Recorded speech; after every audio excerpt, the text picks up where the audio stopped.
But let's now cross to Chris Hope, who is with the chairman of the ERG, Mark Francois, now.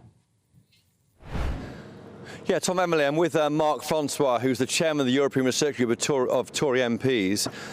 Mark Francois, you've said just now this bill should be pulled. That is a disaster for your government. Why are you saying that? Well, because the Star Chamber of Legal Experts, chaired by Sir Bill Cash, spent nearly a week scrubbing this bill, forgive me, and they concluded this. In summary, the bill overall provides a partial and incomplete solution to the problem of legal challenges in the UK courts being used as stratagems to delay or defeat the removal of illegal migrants to Rwanda. A partial and incomplete solution. So the bill, as drafted, is not really fit for purpose.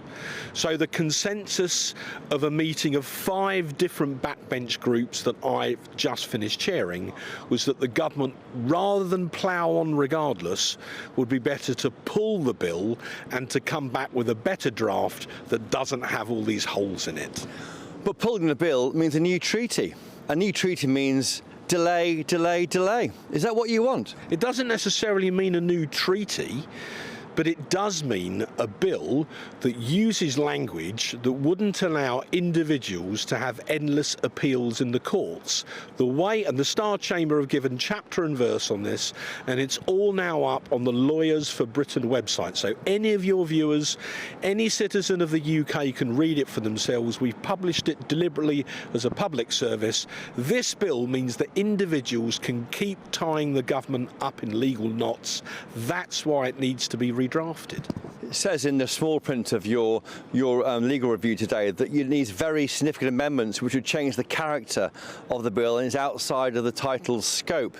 That means any offering of amendments you might get overnight from the whips ain't going to work, right? Well, the bill, because of the shape of it, because of its style, if you like, its legal structure, would be quite difficult to amend. It would be far better to withdraw the bill and come up with something which is much better written right from the word go.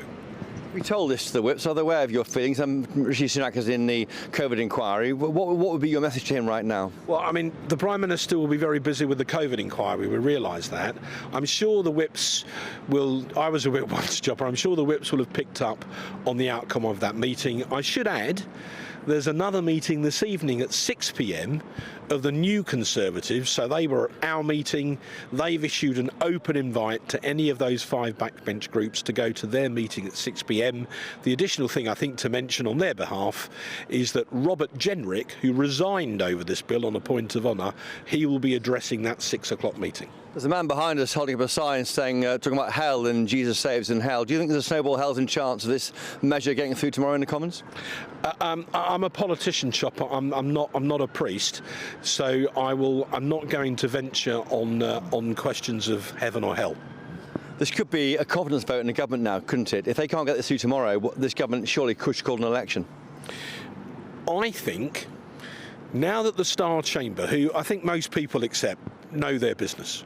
They've been through it with a fine-tooth comb, a forensic analysis. They've concluded that the bill isn't really fit for purpose. I very much hope that rather than, plough on and damn the torpedoes, the government will listen, exercise common sense, pull the legislation and come back with something that is fit for purpose. What matters more, though, maybe a bill which sort of might work, or collapsing the government? I don't think it's an either-or choice, Chris, if I may. We've had 2 previous legislative attempts at this. The Nationalities and Borders Bill, that didn't quite work. The Illegal Immigration Bill, that didn't quite work. This really is the last chance, so the government will be well advised to get it right.